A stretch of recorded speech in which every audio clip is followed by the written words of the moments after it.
Kambal na hagupit ng bagyong Mario at Habagat. Nagpalubog sa maraming lugar sa Metro Manila at ilang karating lalawigan.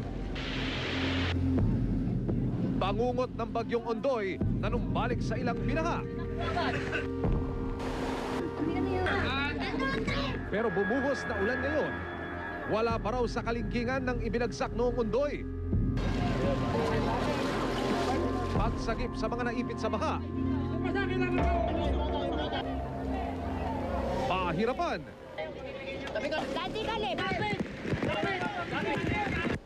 Mahigit 140,000 pamilya apektado. Bata, patay ng malunod sa Quezon City.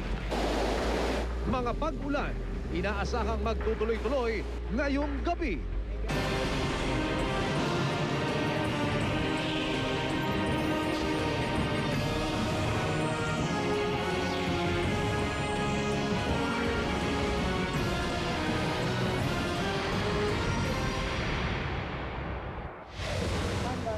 Magandang gabi, Luzon. Magandang gabi, Visayas. Magandang gabi, Mindanao.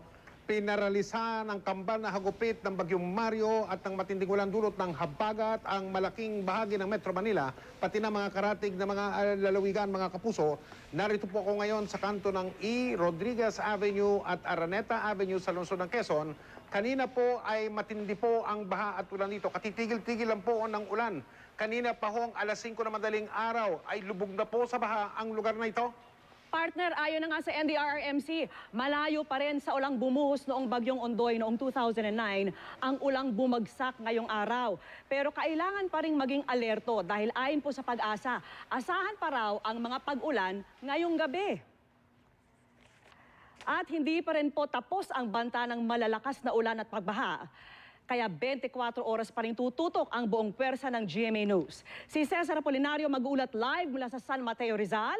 Si Emil Sumangil naman nasa Cainta, Rizal. Nasa lungsod ng Marikina si Susan Enriquez, habang nasa Tondo, Maynila si Sandra Aguinaldo. Si Tina Panganiban Perez mag-update sa baha sa Camanava area. At nasa Rojas District naman po sa Quezon City si Trisha Zafra. Si Oscar Oida mag-uulat mula sa Espanya, Maynila, habang si John Consulta nakatutok live mula sa Bulacan.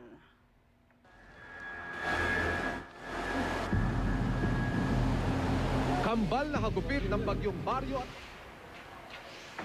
At humigit kumulang 250,000 katao ang apektado ng mga pagbaha na dulot po ng walang halos tigil na pag-ulan sa Cainta sa lalawigan ng Rizal. May mga ilang lugar na hindi At susunod, 3 taong gulang na bata nalunod sa baha sa Quezon City.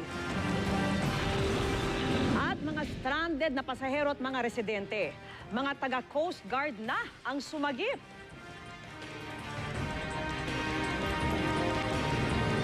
Tutok na dito po sa 24 oras.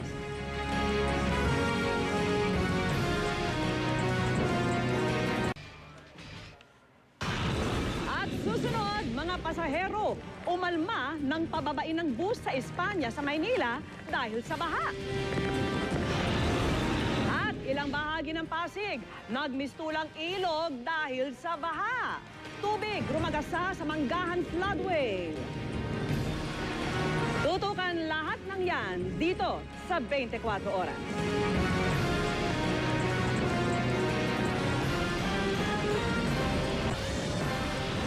Susunod, ang latest sa kambal na hagupit ng bagyong Mario at Habagat.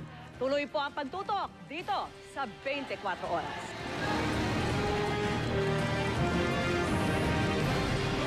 kadilim ang gabi at kalalim ang baha. Sigurado, sisikat at sisikat din ang araw, partner. Tama ka dyan. At yan po ang mga balitang aming tinutukan sa nakalipas na 24 oras. Maraming salamat po sa inyong pagtitiwala. Mula sa tahanan ng katotohanan, sa ngalan po ni Mel Tiangco, ako po si Vicky Morales. At live mula po rito sa panulukan ng E. Rodriguez at Araneta Avenue sa Quezon City na wala ng baha at wala ng ulan. Ako po si Mike Enriquez at ito ang GMA. Walang kinikilingan, walang pinoprotektahan. Walang kasinungalingan sa bisyong. Totoo po lamang at dahil hindi natutulog ang balita. Nakatutok kami 24 oras.